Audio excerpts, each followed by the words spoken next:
Buenos días para todos y todas. Mi nombre es Alicia Flores y soy investigadora de Inside Crime.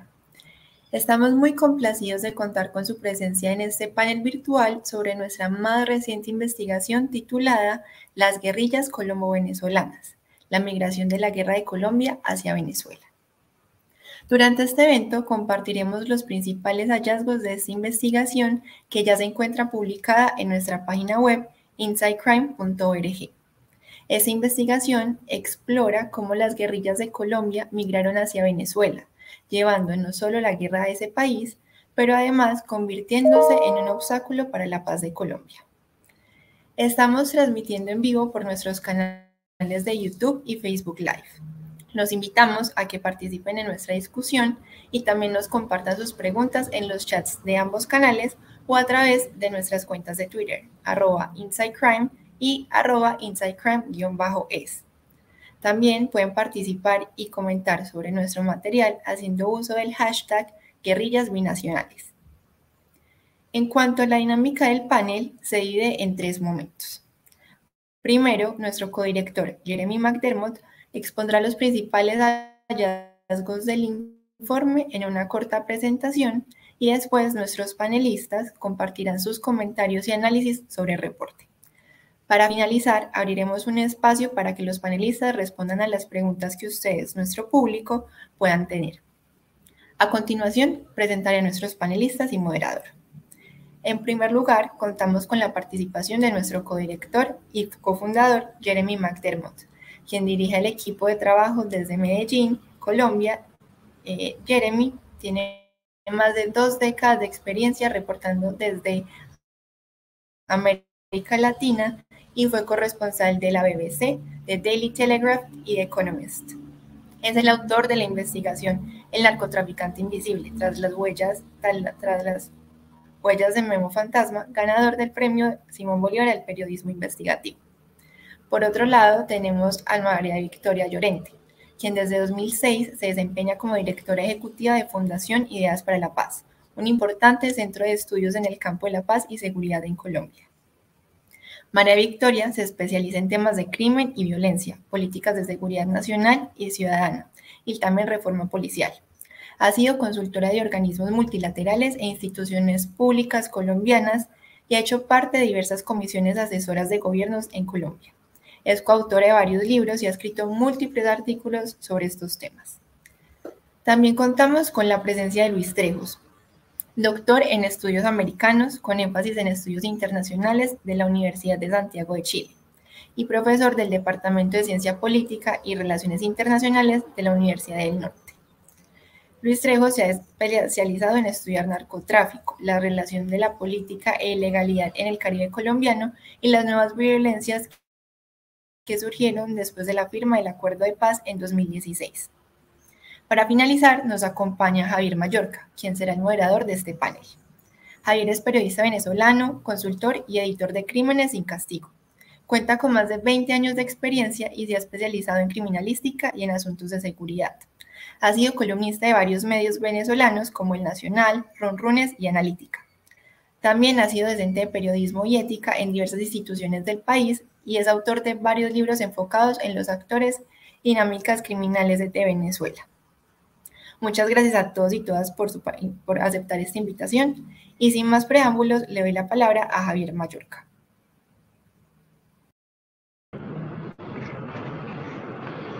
Muchísimas gracias a todos ustedes, especialmente al equipo de Inside Crime, Jeremy McDermott, toda la gente que lo acompaña y desde luego a los prestigiosos panelistas que en esta jornada de hoy van a compartir sus informaciones y pareceres sobre un trabajo que tiene un título por lo menos inquietante: La guerrilla colombo-venezolana, la migración de la guerra de Colombia a Venezuela. Desde luego que ya desde este enunciado se nos está remitiendo a un tema que ha sido de profunda importancia en todos los análisis que se hagan sobre asuntos de seguridad, tanto en Colombia como en Venezuela. Y esto tiene que ver con la presencia cada vez más notable de estructuras armadas no estatales que están operando no solo en el área de frontera, sino también en el interior del país, estados tan centrales como pueden ser Guárico e incluso mucho más allá. La relación entre el Estado venezolano, por darle alguna denominación, y las guerrillas, sean colombianas o sean de otro tipo de conformación, así como los grupos o estructuras armadas no estatales, en términos generales, siempre ha sido muy compleja. No nos referimos solamente a la época de Nicolás Maduro o de Hugo Chávez, sino incluso mucho antes, desde finales del siglo pasado. Quien les habla en ese momento, me refiero a la época de los 80 y los 90 del siglo pasado, hacía la cobertura de información sobre temas militares y policiales para el diario El Nacional, como un reportero de planta. Sin embargo, ya desde ahí los temas de guerrilla eran prácticamente del diario acontecer.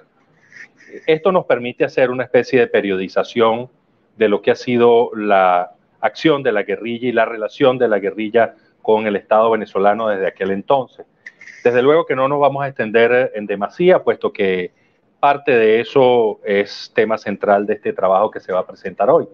Pero sin duda alguna, para reflejar con algunos brochazos muy gruesos esta relación tan compleja.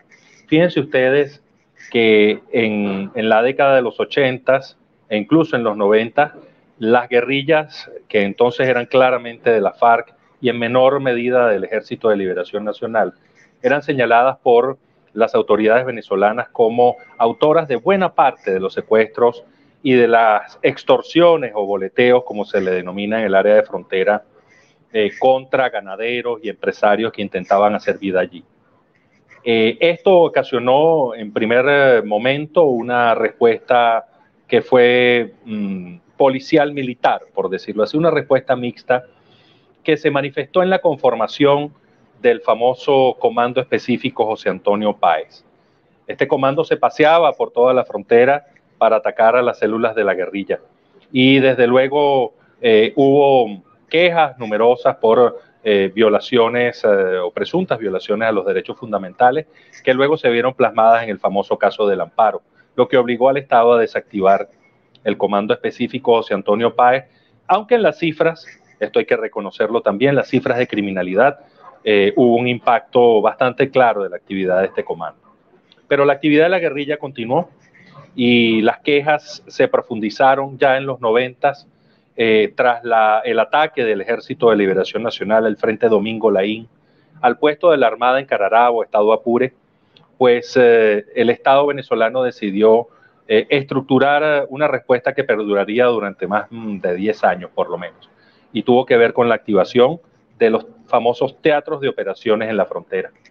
Esto fue básicamente una estructuración de unidades militares en torno a posiciones que ya se venían ocupando, pero que en ese momento se vieron reforzadas y que se planteó además como una especie de ejercicio de guerra por parte de los cuerpos armados del país, los cuerpos militares, en contra de los irregulares que en ese momento eran señalados como exclusivamente colombianos. Con la llegada de Chávez todo eso cambió. Como sabemos, Chávez intentó establecer una relación de entendimiento tanto con la FARC, primordialmente con la FARC, pero también con el Ejército de Liberación Nacional.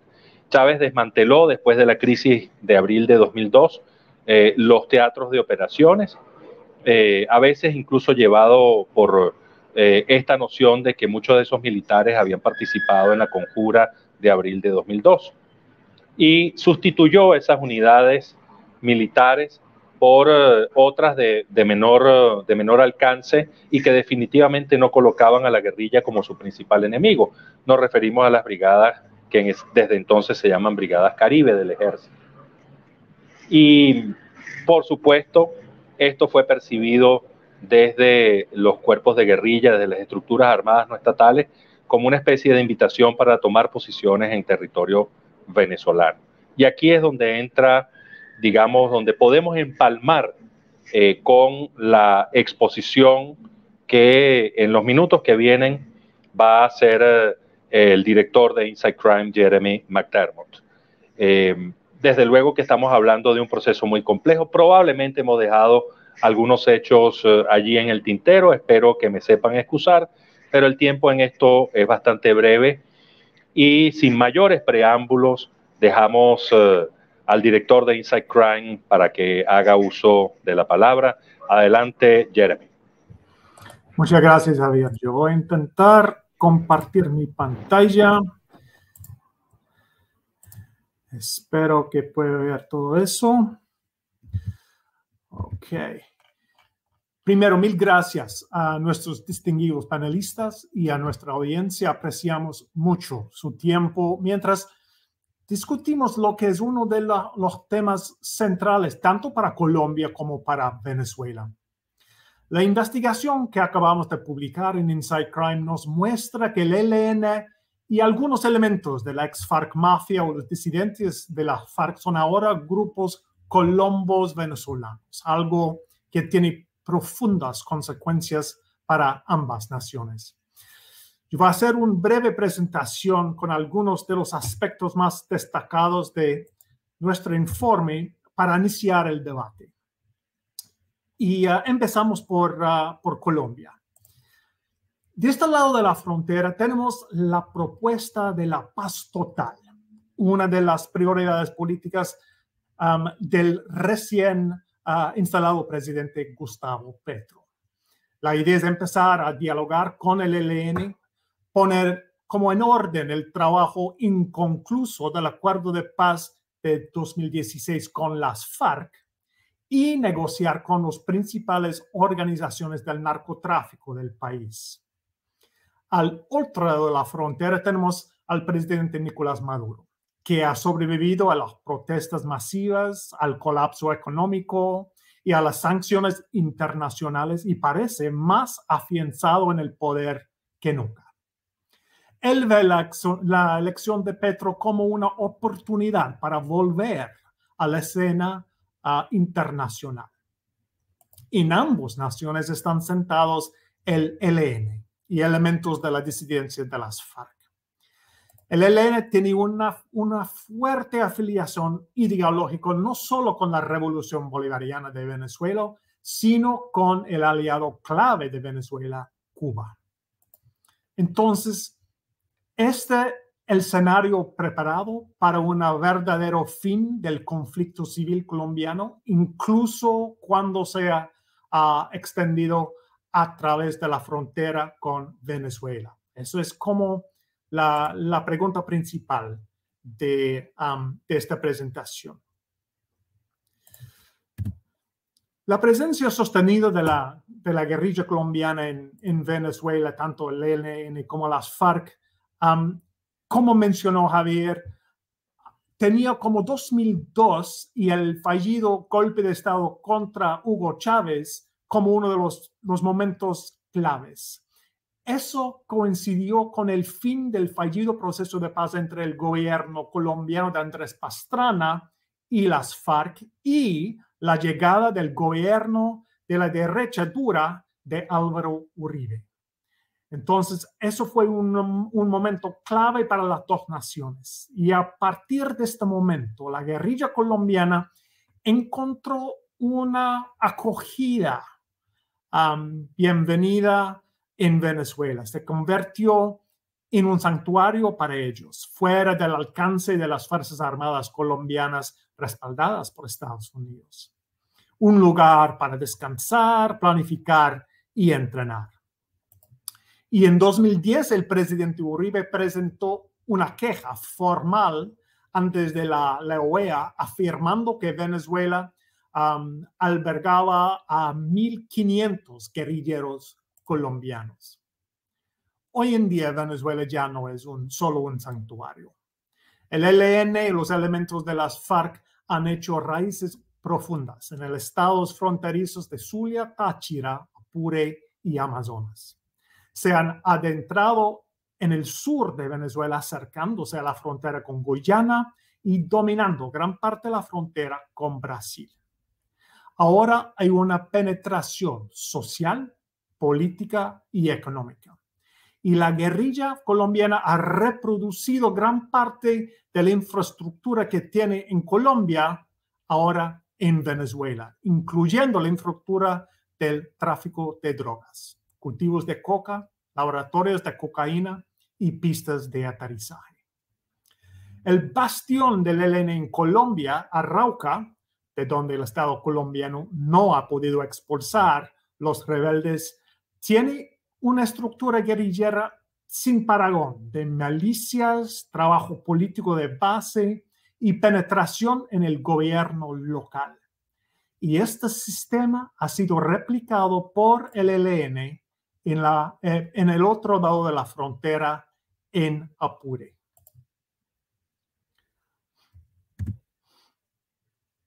Si bien este ha sido un proceso gradual, el acuerdo de paz con las FARC en 2016, con la mediación de Venezuela y Cuba, entre otros, fue el catalizador de un estallido, expansión del ELN en ambos lados de la frontera, ya que el ELN engulló territorio controlado por sus primos de las FARC.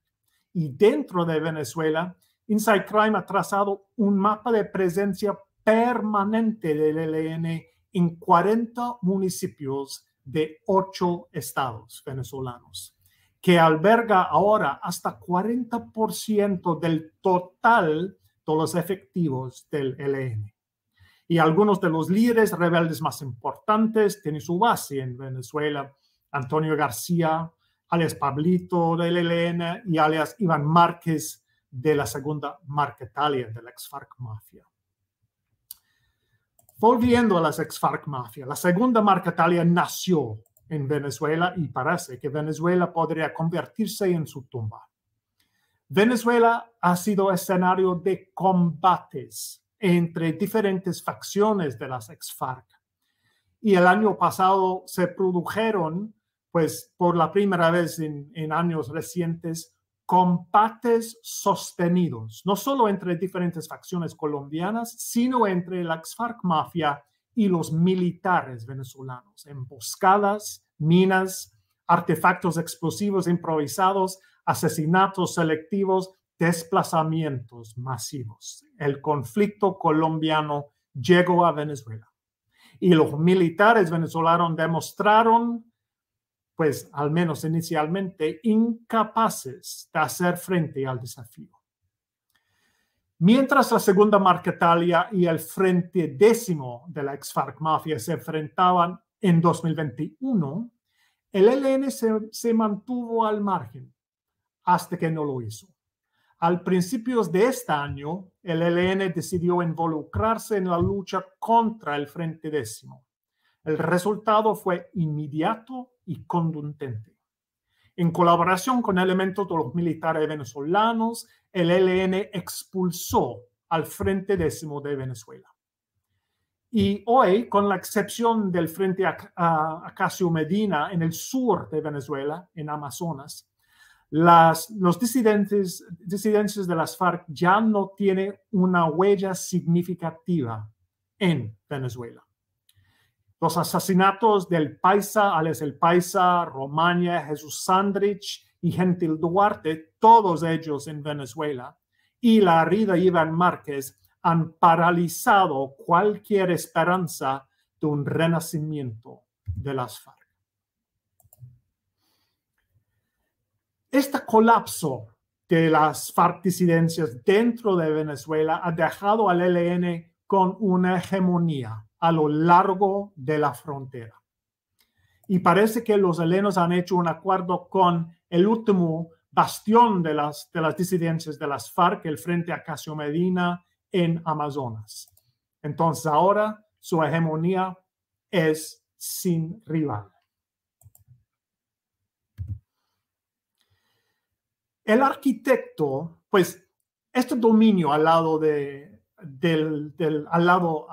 venezolano de la frontera ha sido igualado por la expansión en el lado colombiano. Y es difícil subestimar la importancia de que el ELN haya tomado el control de Catatumbo en el norte de Santander. destruyendo a sus otros aliados, el EPL, y cerrando el espacio a las ex-FARC. Esto deja al ELN con el control de uno de los principales centros de producción de cocaína del mundo. Esto supone un cambio de juego financiero para el ELN, pues por muy incómodo que se muestra con el narcotráfico, y le permite las ganancias de unos 250 toneladas de cocaína al año. El arquitecto de gran parte de la expansión del ELN en Venezuela es alias Pablito. Y en nuestra opinión, él es el comandante más creativo, ambicioso y pragmático del Comando Central del COSE del ELN. Y quizás él es el principal obstáculo para cualquier acuerdo de paz. Desde su fuga de la cárcel en Colombia en 2009, ha estado operando desde el Nula en Apure, y él convirtió el Frente de Guerra Oriental en la parte más rica y poderosa del ELN, de lejos.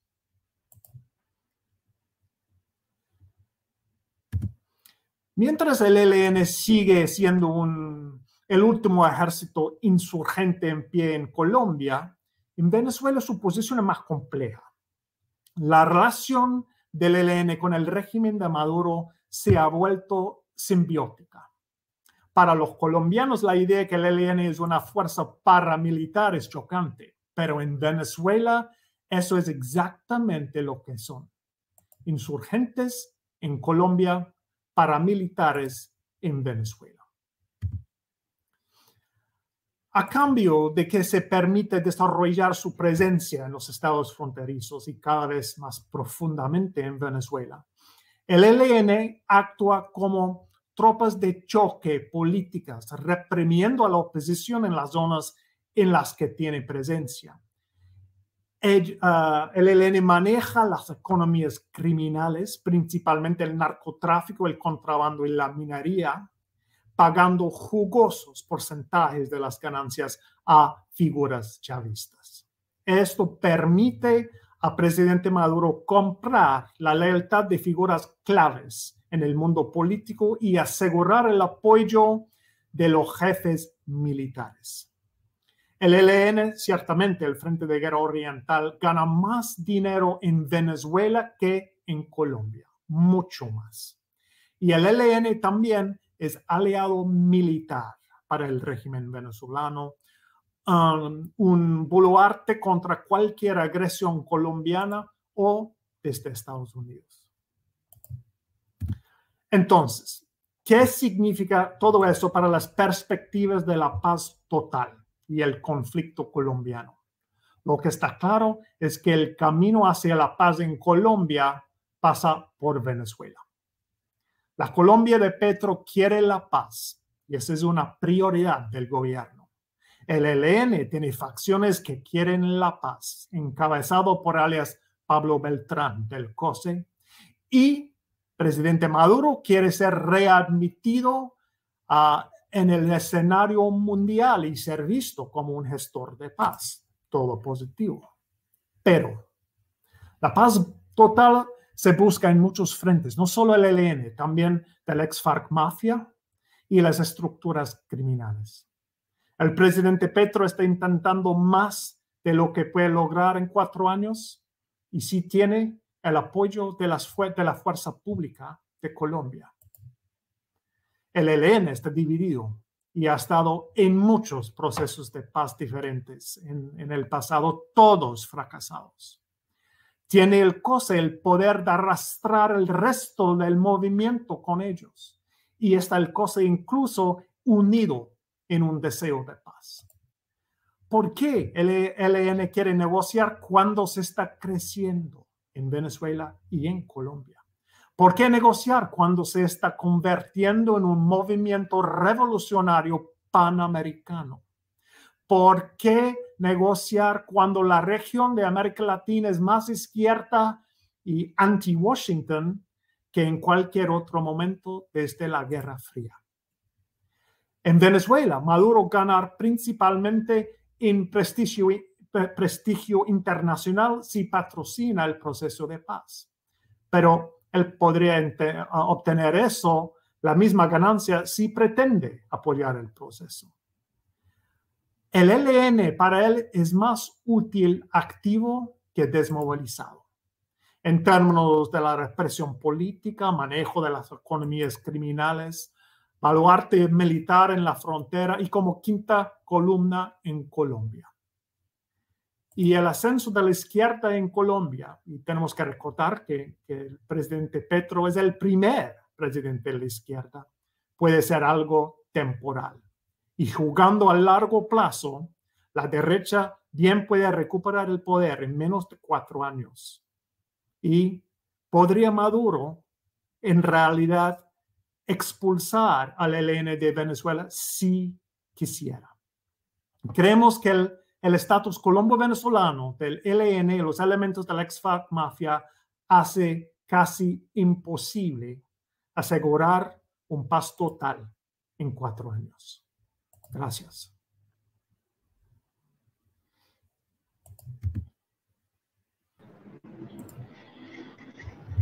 Gracias, Jeremy, por esa exposición sucinta, pero muy impactante en torno a lo que pareciera ser el crecimiento exponencial del Ejército de Liberación Nacional en Venezuela. Y todo lo que eso nos deja como interrogantes, no solo sobre el propósito declarado por el presidente Gustavo Petro en torno a su plan de paz total, sino también al rol que podría jugar Venezuela en ese plan, ahora que ha sido además convocada como garante de los acuerdos de paz a los que se llegue eventualmente en La Habana.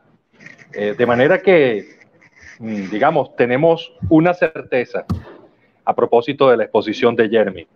El ELN ha crecido y ha logrado desplazar a las disidencias de la FARC, denominadas en esta exposición FARC Mafia, pero se ha enseñoreado en territorios venezolanos. 8 estados, 40 municipios. ¡Wow!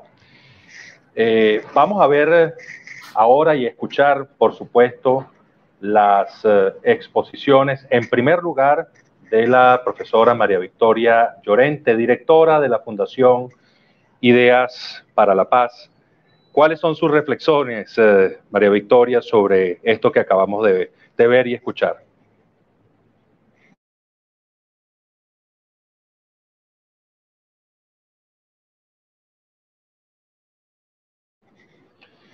Perdón, María Victoria, le agradecemos que active su micrófono. Listo. Perdón, ya iba en la mitad de la exposición, no, mentiras. Gracias, Javier. Estaba simplemente agradeciendo y saludando a todos quienes y todas quienes nos escuchan en este momento, agradecer a los amigos de Insight Crime por invitarme a este espacio y también saludar al profesor Trejos, que no lo veo ahorita en pantalla, pero que ahorita va a comentar también y ojalá tengamos una conversación interesante. Bueno, yo quisiera hacer como 5 anotaciones sobre la presentación que nos acaba de hacer Jeremy McDermott y el informe que acaban de publicar, que es un informe pues muy interesante y que me alegra, digamos, sobre todo ver cómo tenemos de coincidencias en nuestras investigaciones, tanto con Insight como las que hemos publicado recientemente en Ideas para la Paz sobre el ELN. Digamos, ahí tenemos la primera coincidencia grande, es esta noción de la guerrilla binacional, aun cuando me parece muy interesante el concepto que plantea el informe acerca, digamos, de que son distintas, ¿no? Aquí, digamos, tiene un formato de insurgencia, mientras que al otro lado de la frontera tiene un formato que lo califican de paramilitar. En el informe a mí eso me parece que hacer esa distinción es bien importante.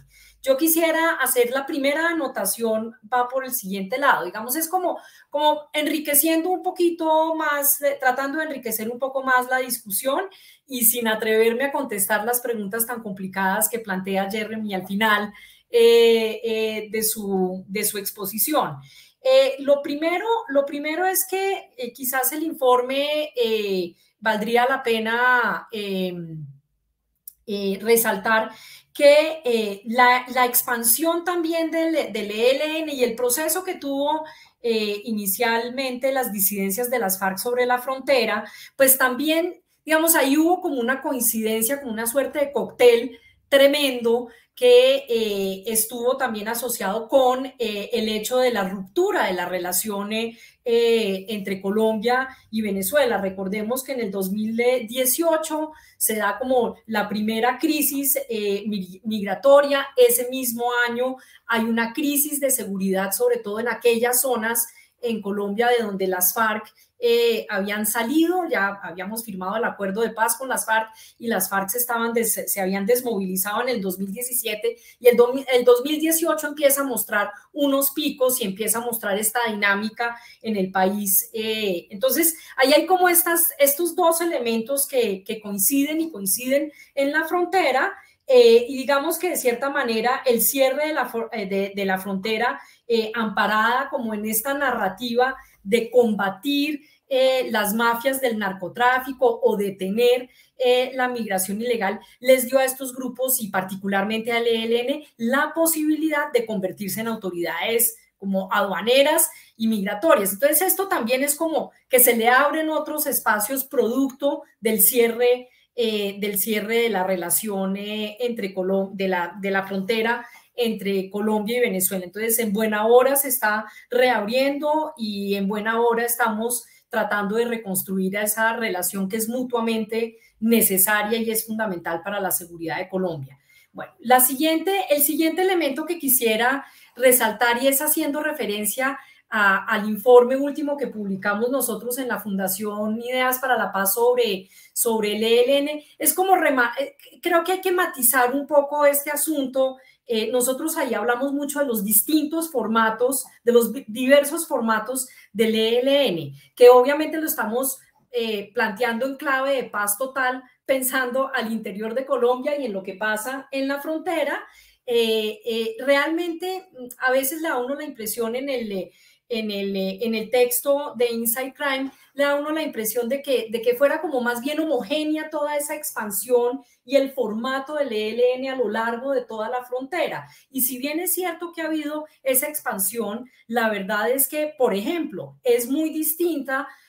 Hay variaciones importantes de la relación del ELN con la coca entre el Catatumbo y Arauca, mientras en el Catatumbo fue esencial para su expansión y su dominio. En Arauca, el ELN es mucho más explícito en prohibir el negocio, y aquí, digamos, lo importante para el ELN tiene que ver con el control de la frontera y todo lo que pase por la frontera. Entonces, creo que hay que tener como esos matices que son importantes y reconocer como subsistemas regionales de guerra. O sea, realmente una cosa es lo que está pasando en la zona de La Guajira, hay otra dinámica, es la del Catatumbo, otra es la de Arauca y otro es, digamos, la expansión hacia Vichada. Entonces, creo que y a veces esos mapas, yo sí recomendaría, a veces esos mapas son un poco, o sea, dan la impresión de que hay una cosa, pues digamos, yo veo ese mapa y yo digo, bueno, pues están en todas partes y están realmente, aun cuando hay la señal de estos son mapas que muestran, digamos, sitios donde hay algún tipo de actividad, realmente yo creo que tenemos que ser como más cuidadosos en el tema de identificar los mapas como de control territorial. Y eso me lleva al tercer comentario que tiene que ver con este capítulo que me parece muy interesante, que denominan guerrillas sin revolución, ¿no? nosotros en un informe que sacamos como a principios de año, o tal vez en mayo, que se llamaba Ni Paz ni Guerra, o se llama Ni Paz ni Guerra, donde estábamos precisamente mostrando como esta lógica híbrida que ha ido, en la que ha ido como transformándose la violencia organizada en Colombia. Ahí nos referíamos básicamente a gobernar sin tomar el poder. Y yo creo que aquí, y esto yo creo que es un tema que podríamos abordar luego con el profesor Trejos, que yo sé que es un tema que a él le interesa bastante, y es como este tema de la gobernanza criminal, que realmente es como, para nosotros, es como el elemento a tener en cuenta y el elemento que hay que frente al cual hay que enfocar los esfuerzos para realmente contener la expansión de los grupos, es contener la expansión de la gobernanza criminal. Y hay que entender esa gobernanza criminal y hay que trabajar en función, digamos, porque todos los grupos, independientemente de su signo político o de sus motivaciones, la que sean, todos de una u otra manera están desarrollando distintas formas de gobernanza criminal, tanto en Colombia como al otro lado de la frontera. El cuarto punto, y ya voy a terminar, el cuarto punto, yo creo que hay que señalar, y tiene que ver como con las observaciones finales que estaba haciendo Jeremy a propósito de, bueno, en este contexto de paz total, en donde pues hay que tener, en donde lo que dice el informe es, ojo, aquí tenemos una condición del ELN y de las disidencias, pero sobre todo la evolución reciente del ELN, que nos hace pensar que esta paz total, pues claro, pasa por Venezuela en la medida de que se ha ido como expandiendo el ELN y su modo de, digamos, de controlar territorio allá en Venezuela. La pregunta que yo me haría, y hay ejemplos anteriores en Venezuela, y es que el régimen pues no es monolítico, ¿no? Entonces ahí, digamos, lo que pasó con las megabandas en Venezuela desde el 2015,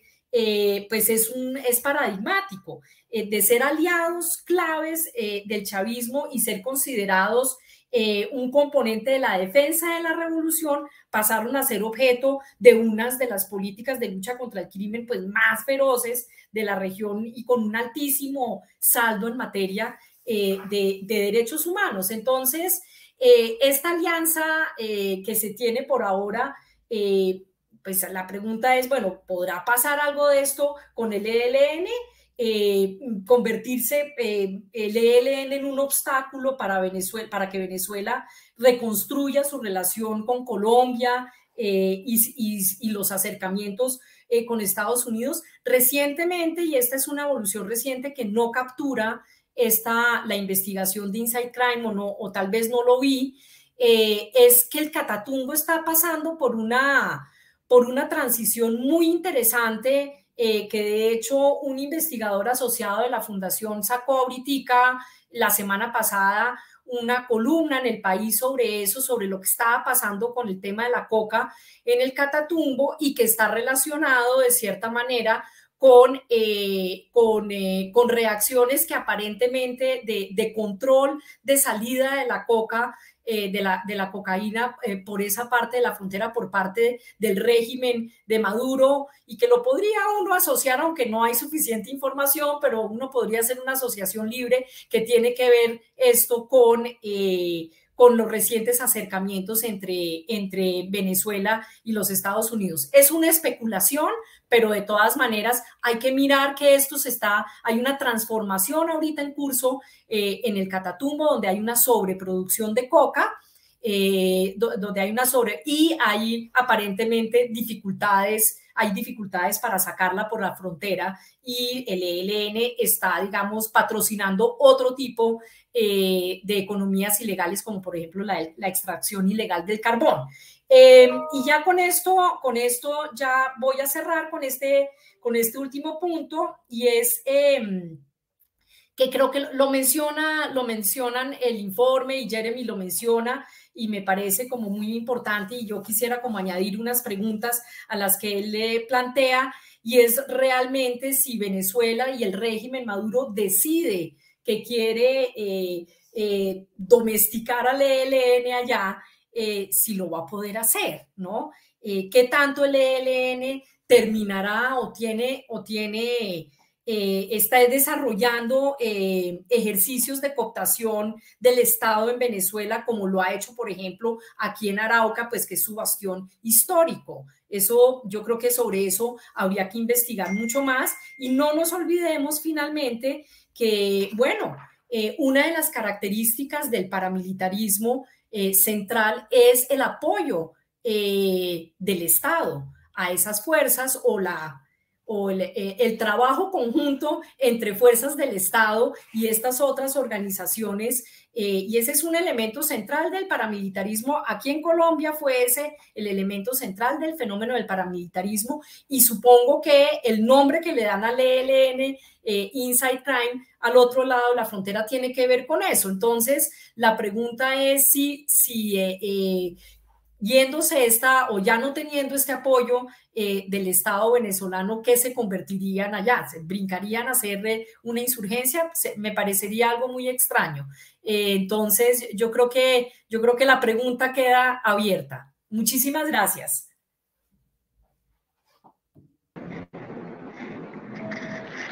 Gracias a la profesora María Victoria Llorente, representante y directora de la Fundación Ideas para la Paz, por enriquecer la discusión con algo que es tan importante para el entendimiento cabal de un tema tan, además, rico como este, que es de los matices. De los matices deriva precisamente la profundidad. Me quedo con dos de ellos. Uno, destacar los distintos aspectos de la gobernanza criminal que ejercen los frentes del ELN en cada territorio. Hay distinciones e incluso métodos distintos de aplicarla. Y segundo, esto que está ocurriendo en la frontera a propósito de una operación llamada Catatumbo, que está desarrollando la Fuerza Armada Nacional desde hace ya un par de semanas, por lo menos que se tenga información, y que afecta definitivamente los intereses del ELN, o podría afectarlos, pero también de otros grupos que hacen vida en esa área, como son, por ejemplo, el Cártel de Sinaloa, señalado de actuar en numerosas oportunidades en combinación con el ELN y también otras estructuras armadas. Vamos a ver entonces qué nos dice Jeremy al respecto. Gracias, María Victoria y Javier. Tantos puntos para comentar. Yo solo voy a seleccionar a tres. Uno importantísimo que dijo María Victoria es que es muy peligroso generalizar sobre el ELN. Su estructura horizontal, la autonomía de no solo los frentes de guerra, pero las unidades particulares, significa que no hay una uniformidad en el ELN, que obviamente es uno de los retos más grandes en cualquier proceso de paz. Entonces, estoy totalmente de acuerdo en eso, y eso es particularmente relevante con respecto a su relación con el narcotráfico. Segundo, el régimen chavista no es totalmente monolítico. También de acuerdo, pero qué sorprendente es cómo Nicolás Maduro, todos subestimamos a Nicolás Maduro, que no solo ha sobrevivido, pero ahora más fuerte que nunca políticamente. Y él ha quitado poder o ha concentrado el poder político en Venezuela en sus manos de una manera muy inesperada. Y me imagino que Javier tiene mucho que puede comentar sobre eso. Y el último es uno que me interesa mucho porque es uno de los claves en el mundo del narcotráfico, es que la toma de Catatumbo por parte del ELN, antes muchas de las rutas internacionales y las conexiones internacionales fueron manejadas por el EPL. El EPL sacado por el ELN, y el futuro del narcotráfico en el Catatumbo y el futuro de por lo menos esta frente de guerra del ELN están totalmente ligados. y yo creo es casi inevitable que el ELN va a narcotizarse más, por lo menos en esta parte, no solo en Catatumbo, pero también por el otro lado de la frontera en Zulia. Y cuando hicimos esta investigación sobre el narcotráfico en Venezuela, vimos que el crecimiento de cultivos de coca dentro de Venezuela, netamente en Zulia, fue patrocinado por el ELN. Entonces, yo creo que muy pronto vamos a ver un aumento visible en la participación del ELN en el narcotráfico, no solo en Venezuela, pero yo creo, como mencionaba Javier, con enlaces internacionales, podría ser mexicanos o europeos, y eso va a definir el futuro del ELN y también va a afectar cualquier proceso de paz. Muchas gracias.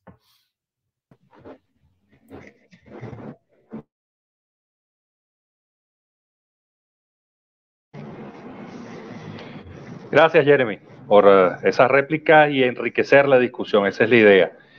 Vamos de seguida, sin mayor pérdida de tiempo, con el investigador de la Universidad del Norte, el profesor Luis Fernando Trejos. Adelante. No, muy buenos días para ti, Javier. Un saludo especial para María Victoria, para Jeremy, y agradeciendo mucho la invitación a deliberar sobre este tema tan importante, no solo para el desarrollo de la paz total, sino el fortalecimiento de la relación binacional con Venezuela.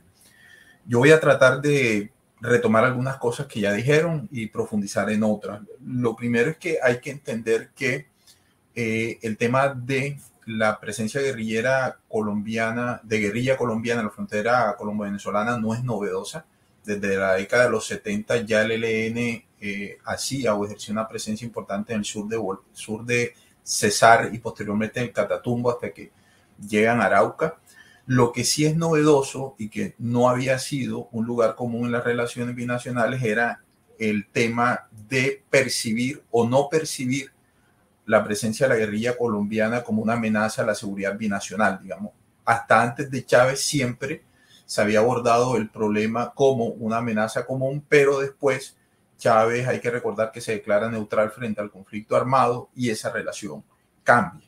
Y uno podría entonces hablar de que ha habido como tres momentos de esa presencia. Una primera que va desde los 80 hasta finales de los 90, que eran las incursiones furtivas, ¿no? La guerrilla penetrando el suelo venezolano y regresando a Colombia. Después ya a inicios de este siglo hay una presencia tolerada, especialmente por parte de agentes de FARC o de estructuras de FARC. Y desde el 2016 en adelante lo que tenemos es un control coordinado de territorios.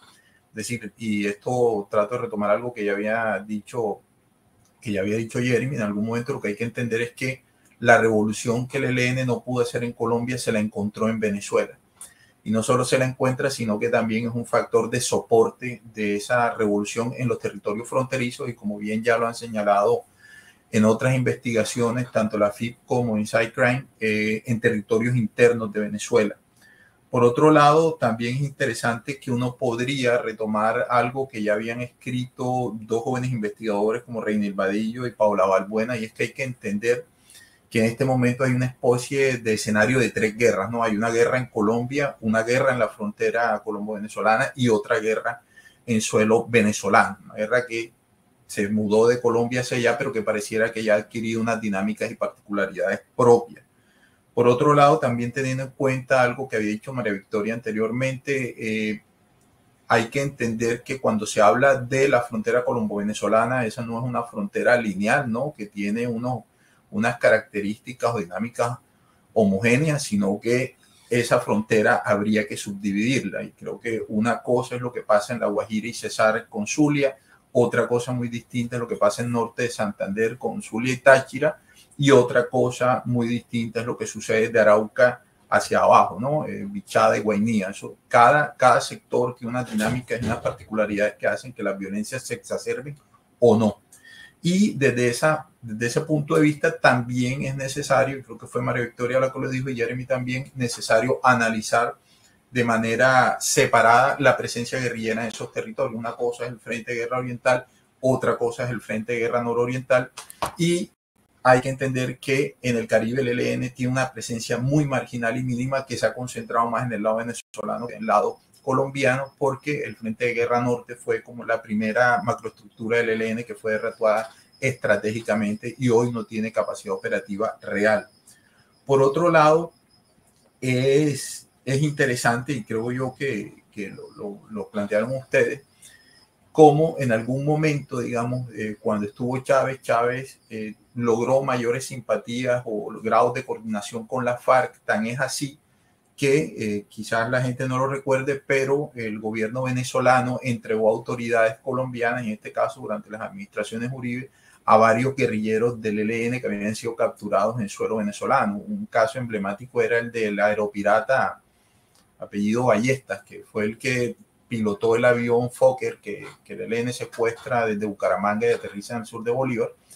Él es entregado por parte de las autoridades venezolanas a las colombianas y posteriormente a varios mandos del Frente de Guerra Norte que estaban en el Zulia también son entregados a las autoridades colombianas. Entonces, lo que vemos es que Chávez favorecía la presencia de FARC en detrimento del ELN, y posteriormente vemos que Maduro entonces logra mayores niveles de coordinación con el ELN, y eso también tendría un correlato con respecto a otros competidores armados en el territorio, y es que si revisamos la muerte de mandos estratégicos de rearmados y disidentes que operaban en el lado venezolano, vemos que al ELN no lo han tocado, ¿no? O sea, no ha habido una especie de magnicidio interno o un muerto de alto perfil del lado venezolano, como sí ha venido sucediendo con la segunda Marquetalia y los disidentes.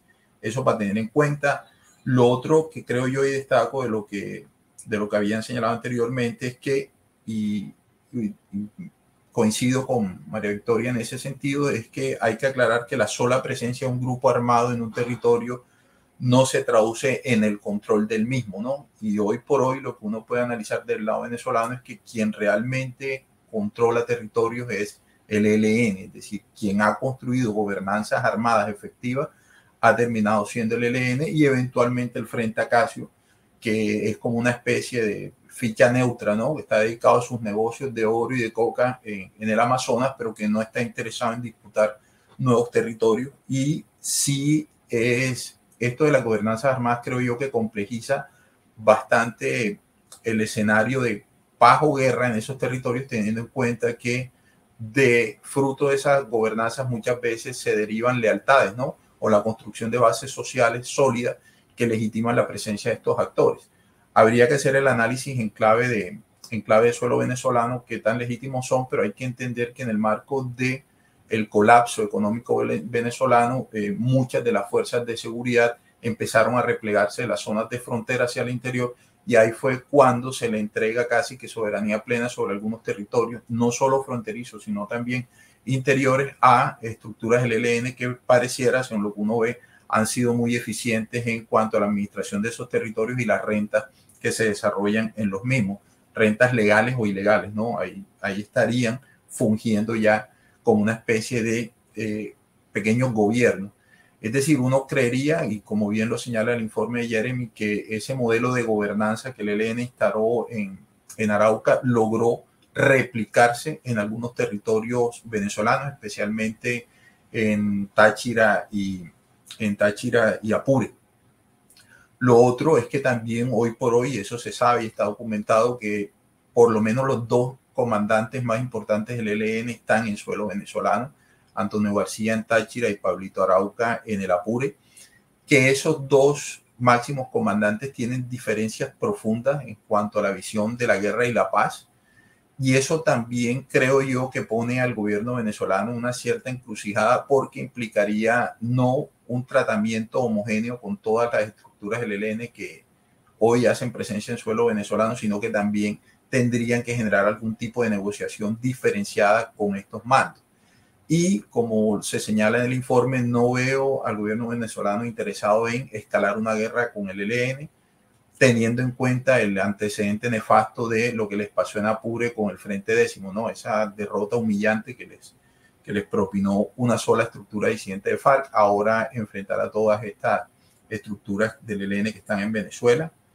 Y por último, también para dar espacio ya a la discusión, yo sí creo que es necesario que cuando se haga el análisis de la frontera tengamos como esta mirada diferenciada. Entonces, no sé si se va a tomar el eje Guajira-Cesar, Zulia, norte de Santander sería con el sur de Zulia y Táchira, y si uno va a analizar Arauca con Apure, es decir, tener esos correlatos y eventualmente si nos vamos al Bichada y al Guainía, el estado Amazonas y Bolívar del lado venezolano, entendiendo, como se ha señalado ya varias veces, que cada dinámica es diferenciada, que algo que facilitó la expansión del ELN y la penetración del Domingo Laín en Apure es que Apure ha sido gobernado por el chavismo o ha tenido muchas afinidades ahí en el gobierno del chavismo.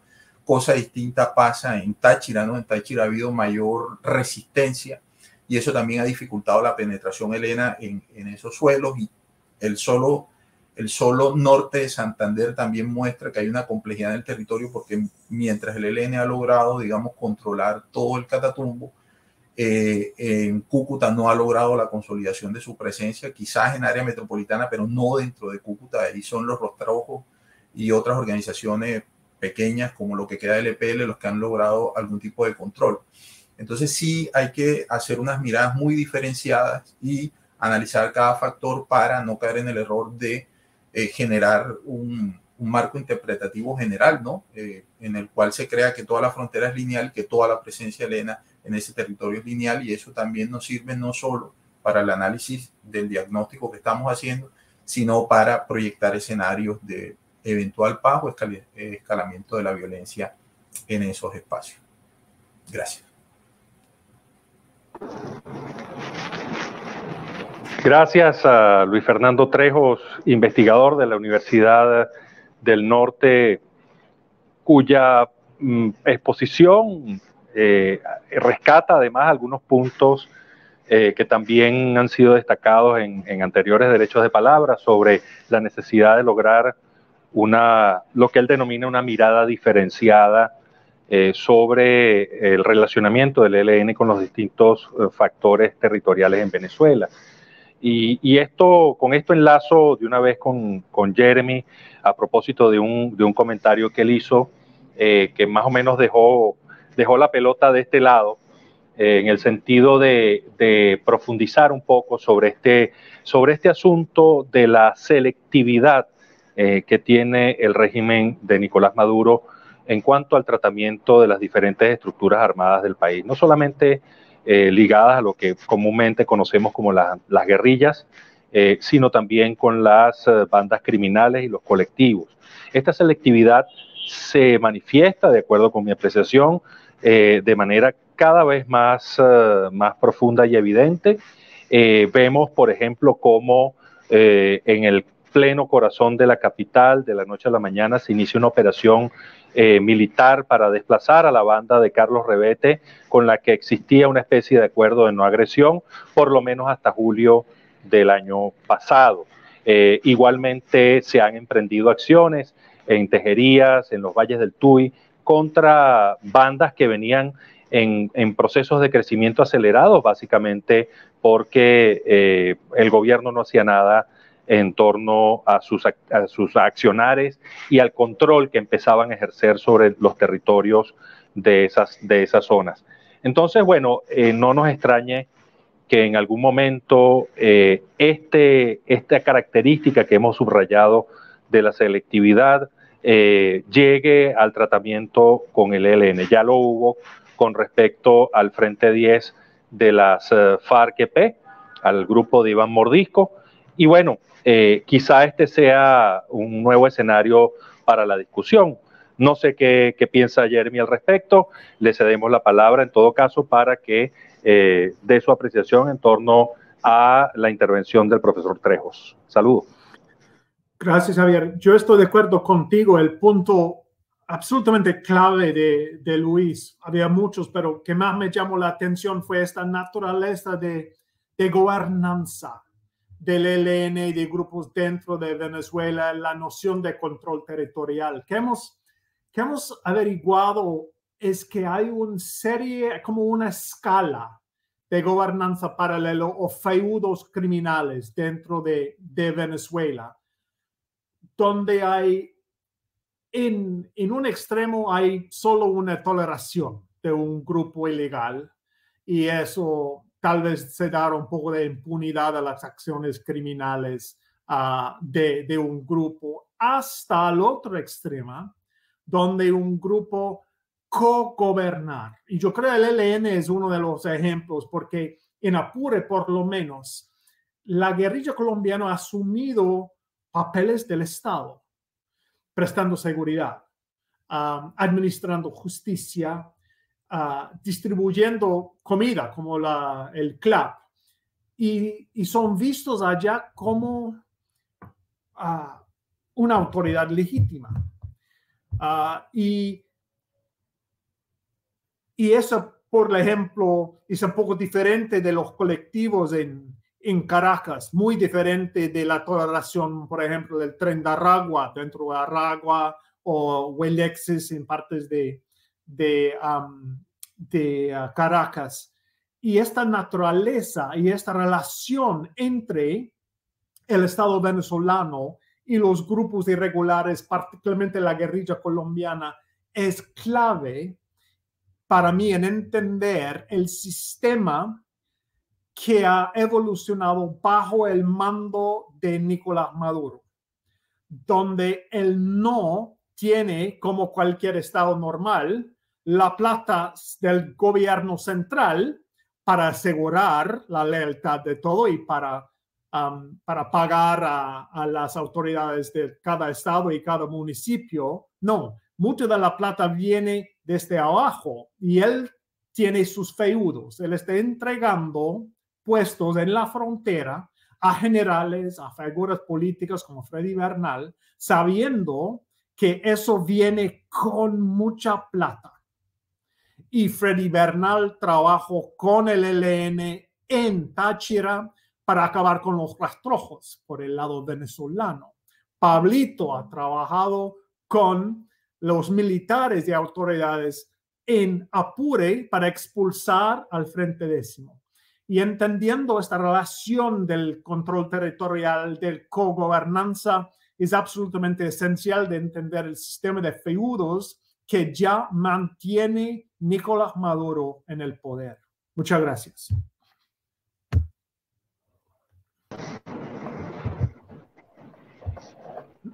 Gracias, Jeremy, y a Luis Fernando Trejos por sus intervenciones.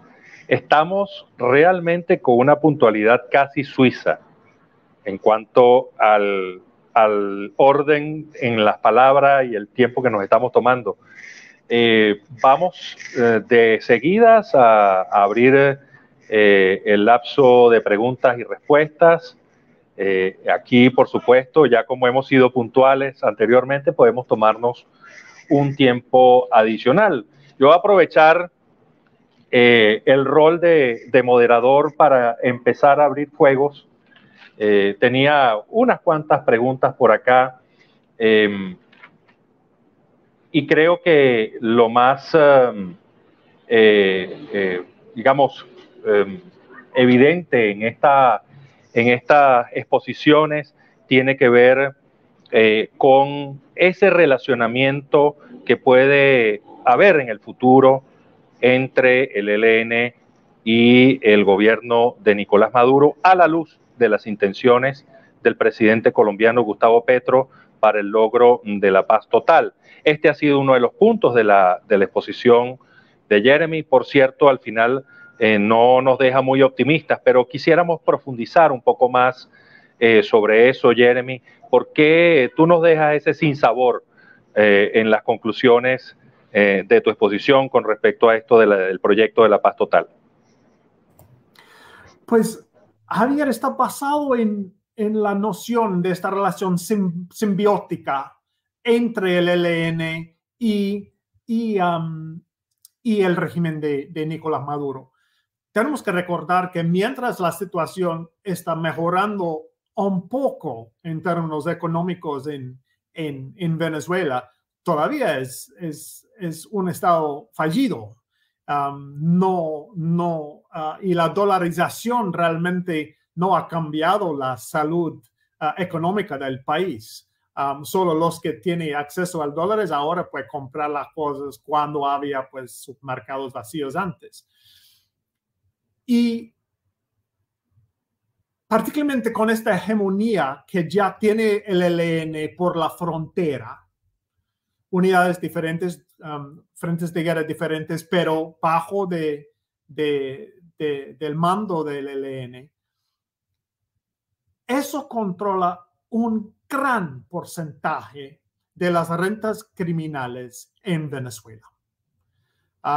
Y también, como sabemos, esta casi invasión de los helenos en el estado de Bolívar, que es más hacia el centro del país, más hacia la frontera con Guyana, donde hay las reservas de oro.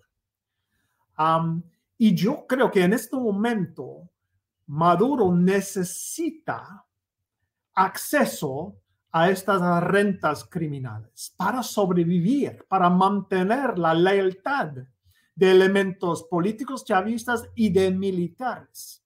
Y él no puede confiar en otras estructuras ilegales como él puede confiar en el ELN. Y tenemos que recordar que el ELN tiene su fundación cubano.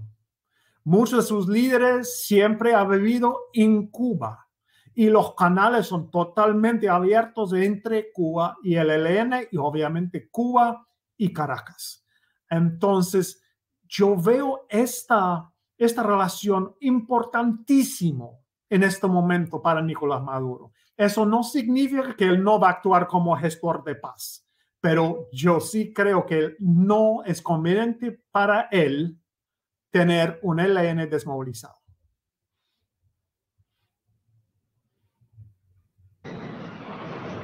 Gracias, Jeremy. Llega una pregunta por acá. ¿El ELN ya debe ser considerado como una organización de narcotráfico?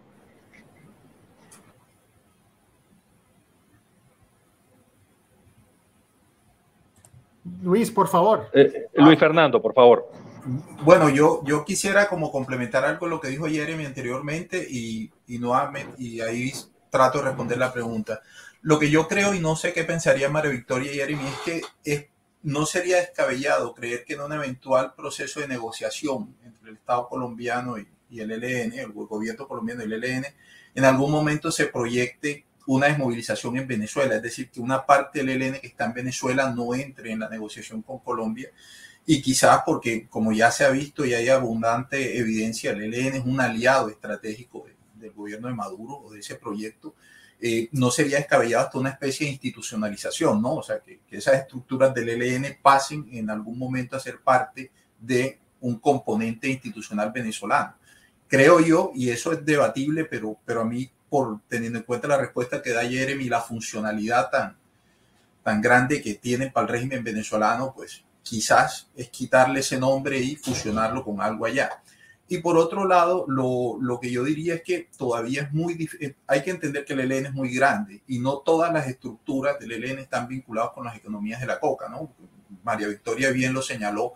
Mientras en Arauca han mantenido una distancia, pero a muerte con el tema de esa vinculación, porque se encontraron al petróleo en los 80 y han predado esa renta petrolera muy funcionalmente. En el Catatumbo, parte de la guerra que libraron con el EPL fue precisamente por el control de esos cultivos y el procesamiento, y como bien Jeremy lo ha mostrado, toda esa salida o esas rutas que tienen hacia Venezuela. Entonces yo todavía no podría decir que el ELN es una organización narcotraficante. Lo que sí es claro es que hay unas estructuras hoy que están más vinculadas que otros con estas economías, pero yo todavía no podría afirmar que ese es el fin de esas estructuras, ¿no? Yo creo que es un medio para seguir consolidando su gobernanza en los territorios, repeliendo a competidores armados y sosteniendo las estructuras, ¿no? Pero yo creería que todavía no es un fin el narcotráfico para el ELN. Gracias, Luis. A ver, María Victoria estaba pidiendo la palabra, levantando la mano como en el salón. Proceda. Sí, no, yo estoy de acuerdo con Luis. Yo creo que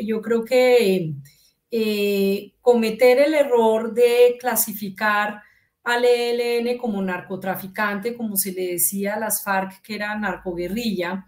Digamos, eso es verdaderamente perder de vista el proceso histórico que ha tenido el ELN. El ELN no es la organización de hoy, es la acumulación de un proceso histórico y que tiene, como dice Luis, pues distintas relaciones con el narcotráfico en distintas zonas del país. Yo quisiera hacer una anotación sobre lo de lo que argumenta Jeremy acerca de que él ve poco probable que el gobierno Maduro o el régimen Maduro digamos, esté inclinado a deshacer pues la alianza privilegiada con el ELN. Yo realmente, yo creo que eso es una bola de cristal, Jeremy.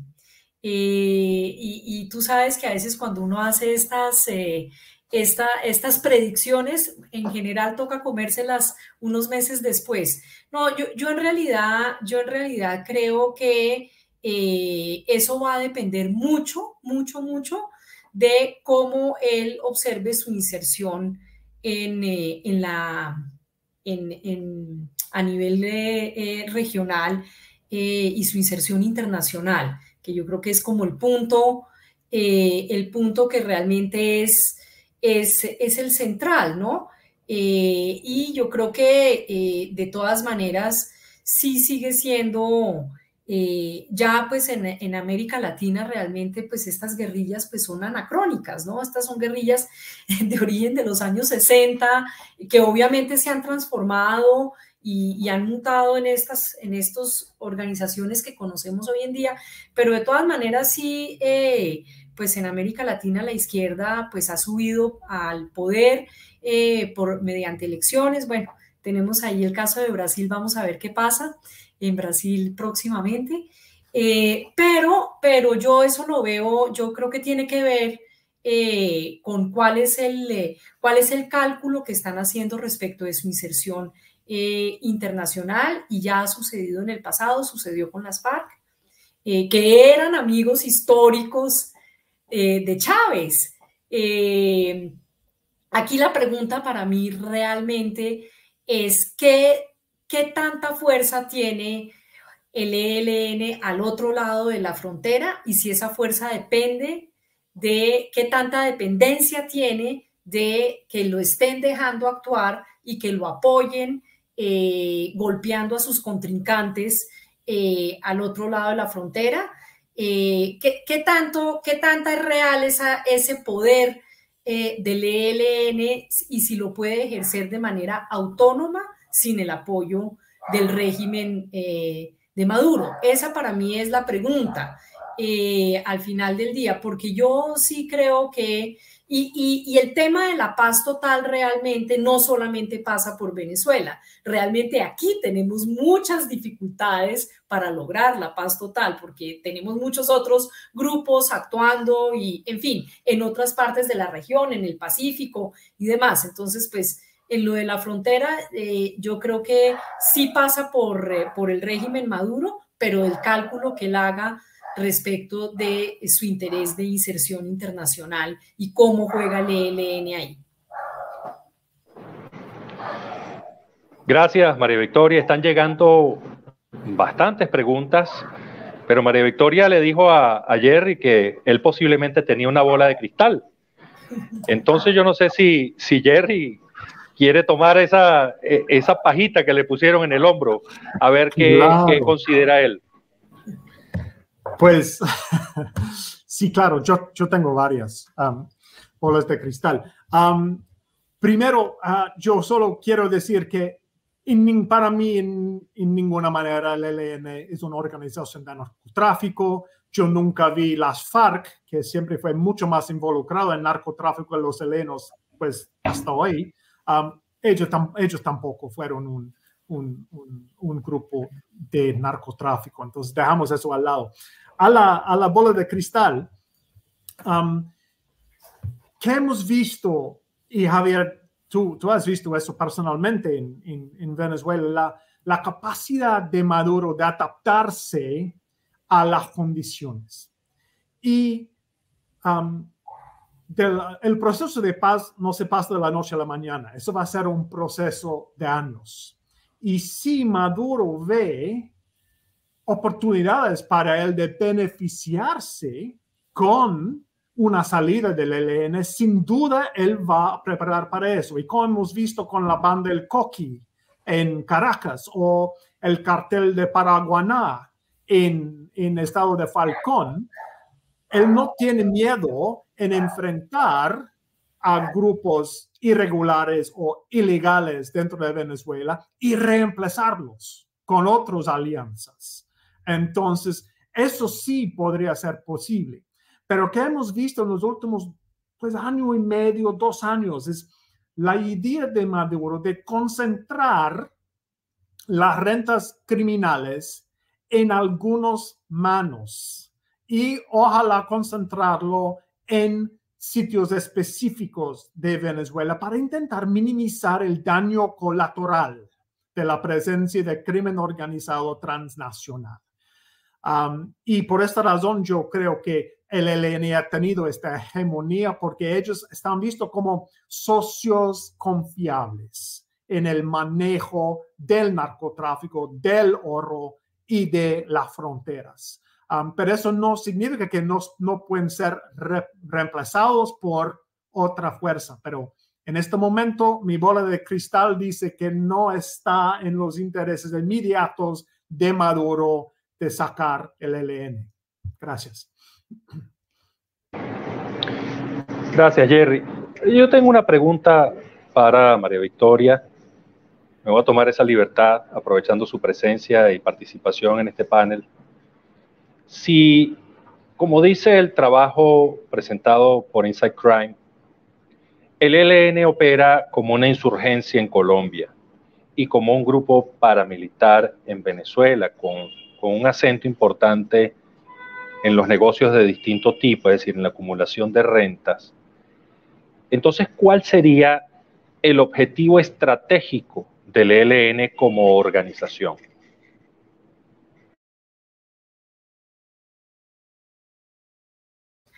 Y esa pregunta, ¿por qué solo a mí? Esa es la pregunta más difícil de todas, Javier. No, realmente yo creo que si tuviéramos claridad e incluso una versión homogénea de cuál es el objetivo estratégico del ELN, ya habríamos hecho un acuerdo de paz con el ELN. Creo que precisamente lo que hace más esquivo un acuerdo de paz con el ELN, en parte, es porque ese objetivo estratégico, así como era evidente en las FARC, el objetivo estratégico era la toma del poder, y del poder nacional, no de cualquiera, poder nacional.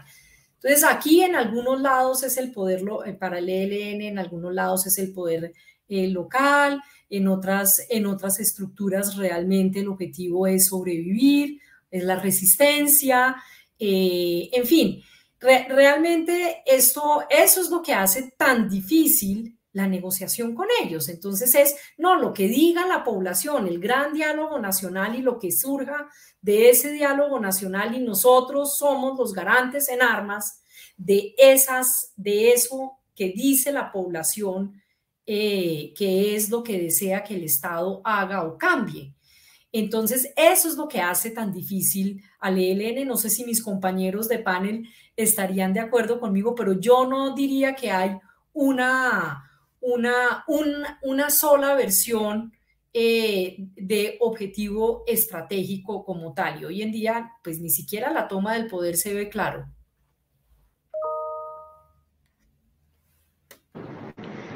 No sé si Luis o Jeremy quieren complementar allí la respuesta, hacer algún matiz. Luis, por favor. Yo coincido plenamente con María Victoria. Lastimosamente, el ELN tuvo lo que uno podría denominar siempre ese complejo del hermano menor, ¿no? O sea, la FARC los eclipsaron y siempre el grueso de los análisis y las interpretaciones teórico-conceptuales se diseñaron hacia la FARC, y hoy por hoy todavía hay un gran desconocimiento de esa organización, ¿no? Por más que se hable de ellos, el análisis termina siendo o llegando a lugares comunes. Pero sí, ellos desde inicios de este siglo, 2003-2004, habían renunciado ya a la pretensión de toma del poder. Y hoy por hoy, y creo que vuelvo a lo que dice María Victoria al principio, aquí tenemos que centrarnos en el tema de las gobernanzas armadas. O sea, ellos están gobernando unos territorios y su interés pasa por consolidarlo y eventualmente alejar a eventuales competidores, sean legales o ilegales, ¿no? Pero hace mucho tiempo la idea revolucionaria quedó atrás y hoy hay unos pragmatismos territoriales que dependen de los mandos de los frentes de guerra, no del COSE, sino de los mandos de frente de guerra, que fueron los que libraron la guerra contra el paramilitarismo, los que soportaron la seguridad democrática y que hizo que tardíamente se vincularan a economías de la coca y, bueno, y otro tipo de cosas, ¿no? Pero yo sí creo que no hay una mirada homogénea del ELN. Una cosa es lo que piensa Pablito Arauca allá en Arauca, otra cosa es la idea que tenga Antonio García, y otras cosas es lo que está pasando en el Chocó y el Andén Pacífico. O sea, no habría un objetivo, lo que dice María Victoria. Yo sí creo que el gran objetivo es sostenerse en armas. Es decir, hoy eso es lo que les da razón de ser, y siendo uno pragmático, yo creería que termina convirtiéndose también en el gran desincentivo para entrar a una negociación. El ELN hoy creo yo que está viviendo su mejor momento de los últimos 20 años, ¿no? En cuanto a consolidación de rentas, consolidación de territorios, ampliación de presencia y el tema de Venezuela. O sea, como bien lo dice Jeremy, es que allá son gobiernos, o sea, y gobierno oficial, no un gobierno en la sombra. O sea, ellos están administrando muchos territorios. Entonces, no sé dejar eso a cambio de qué, ¿no? O sea, a cambio de un ETCR y 900,000 pesos mensuales, no sé si eso a ellos les esté haciendo ruido. Pero lo que sí creo y que me parece interesante, y María Victoria lo tocó por encima, pero aquí es el rol de Estados Unidos, ¿no? En esas negociaciones Maduro-Estados Unidos, ¿cómo queda el ELN? Y yo entiendo lo que dice Jeremy, o sea, Maduro no se va a ir a una guerra con una organización que sabe cuándo podría iniciar acciones armadas, pero nunca cuándo las terminaría, y por eso creo yo que más allá de sacarlos a escobazos, yo creería que puede haber un escenario de absorción, ¿no? O de institucionalización del ELN venezolano. Ya en Colombia sería otra cosa, pero lo que está allá lo veo muy cercano al Estado, ¿no? Ya que funcionen como Estado en la medida en que son aliados estratégicos. Gracias, Luis. Una pregunta en complemento, y esta va para Jeremy.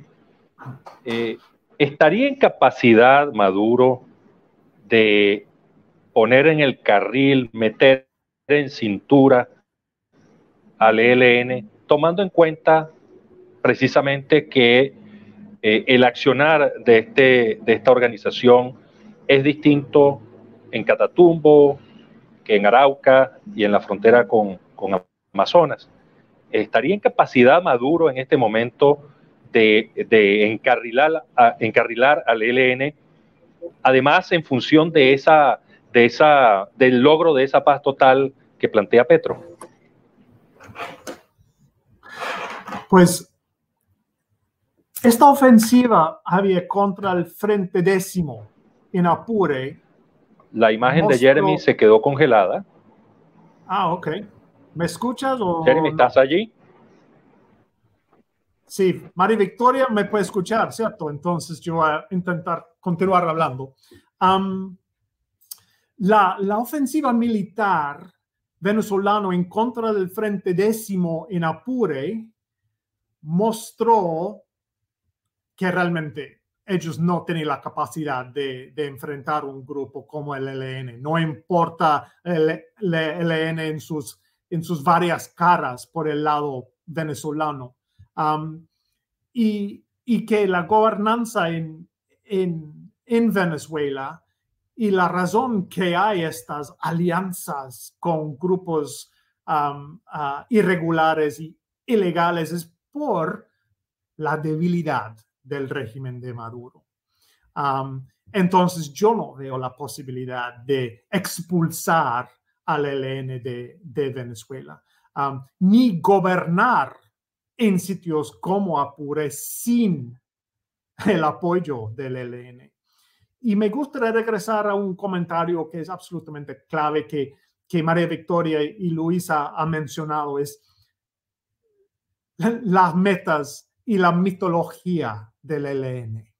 es de sobrevivencia, de renacimiento, cuando todo cree que se acabó el movimiento después de Anorí, etcétera, después de la ofensiva paramilitar. El simple hecho que el ELN ha sobrevivido es una victoria para el ELN. Y ellos nunca, la derrota estrategia de las FARC, 2002 hasta 2008, donde las FARC fueron mostrado plenamente que ellos nunca van a ganar el poder por rutas de armas en Colombia, fue uno de los impulsos de negociar. El ELN no piensa así. Y la otra complicación de la situación en Venezuela es que ha dado el ELN otra panorama. No solo la panorama de sobrevivir, ganar o no ganar en Colombia, pero de crecer como un grupo binacional o panamericano. Y ahora el ELN tiene la posibilidad de soltar a sus primos de las FARC, de no solo sobrevivir, pero convertirse en un grupo binacional, panamericano. Y yo creo que eso es uno de los obstáculos. Esta mitología del ELN es uno de los obstáculos fundamentales en negociar, porque sin eso no puede entender este grupo revolucionario. Gracias. Bien, gracias, Jeremy. Estamos llegando al final del tiempo que habíamos previsto para este evento, pero realmente no quiero soltar a este panel sin dejar una última pregunta que, por cierto, nos llegó aquí. Puede ser para Luis o para Jeremy, pero en esa pregunta se plantea el escenario de un eventual cambio de gobierno en Venezuela. ¿Qué consecuencias tendría esto en la relación entre el Estado venezolano y el Ejército de Liberación Nacional? Luis o Jeremy, por favor. Luis, ¿quieres comentar? Bueno, muy brevemente, ojo que cambio de gobierno no implica salida del chavismo, ¿no? O sea, eso habría que creer que porque hay un cambio de gobierno tendríamos que ver quién llegaría al poder, eventualmente si es oposición o no. Pero llegue quien llegue, se encuentra a un ELN muy fuerte en esa zona de frontera y no creo que tenga la disposición de entrar en una guerra en suelo venezolano, o sea, de armar formalmente un conflicto allá, con una guerrilla que ha demostrado que tiene una capacidad importante, no solo militar, sino también de control territorial y político. Y creo yo que sí o sí van a tener que negociar o hablar con los helenos, ¿no? O sea, llegar a un tipo de entendimiento o acuerdo, porque la salida por vía militar, creo yo que un Estado que estaría en vías de reconstrucción, como dice Jeremy, de salir de fallido hacia otra cosa, no lo va a lograr declarando guerras en su territorio. Entonces, tendría que llegar a algún tipo de acuerdos para que gradualmente esa presencia disminuya o se atenúe. Sí, es una fantasía que cuando la oposición ganar poder en Venezuela, todo va a cambiar de la noche a la mañana. No hay las herramientas de gobernar, particularmente en sitios como Apure o Amazonas. Entonces, al contrario, eso podría fortalecer en el corto plazo todavía más la posición del ELN en estos sitios donde están vistos como el gobierno o la autoridad legítima allá. Gracias. Pero yo podría decir una cosa sobre eso. Es que... Claro. Sí, okay. No, a mí me parece que pues hay dos cosas que yo quisiera como que quedáramos acá. Primero es eso que dices, Jeremy, sobre la posibilidad de que aquí se esté gestando una guerrilla panamericana. O sea, bueno, me parece grandes palabras. Entonces, pues no sé si esa sea verdaderamente una visión que ellos tengan, como si se están como viendo como tal, y cuáles son como las conexiones que tendrían para lograrlo, primer punto. No, porque a veces yo creo que con estas cosas que vamos diciendo los analistas podemos crecer al enano y eso me asusta. Entonces, pues una cosa es que esté como una guerrilla binacional, que además de todo, que tiene como dos caras distintas, ¿no? Una aquí de insurgencia y allá. Y quiero volver a recordar, los grupos, digamos, que tienen esta lógica paramilitar dependen de el espacio que les abra el Estado en sí mismo, ¿sí? Y de cómo, digamos, ellos, el ELN y el mismo relato que ustedes hacen en su documento muestra cómo, digamos, parte de los éxitos que ha tenido el ELN o de los espacios que se ha abierto frente a las disidencias tiene que ver con el apoyo que le ha dado el régimen Maduro. Entonces, yo creo que eso no hay que subestimarlo. Y habría que ponderar un poco la capacidad del ELN, porque aquí estamos como, o sea, yo siento que me voy como de acá como con la idea de que ya el Frankenstein está listo, ¿sí? Con ramificaciones panamericanas y pues unas cosas que yo creo que yo vería que es un poco distinto y en Colombia el ELN no la tiene tan fácil en todo el territorio nacional. Entonces, yo quisiera como dejar ese punto ahí y alguna reacción de mis compañeros. No, yo no creo que el ELN va a convertirse en un grupo panamericano. Yo estoy diciendo que hay estas fantasías porque la relación con el ELN, con la realidad, en muchas veces no hay un gran espacio entre los dos.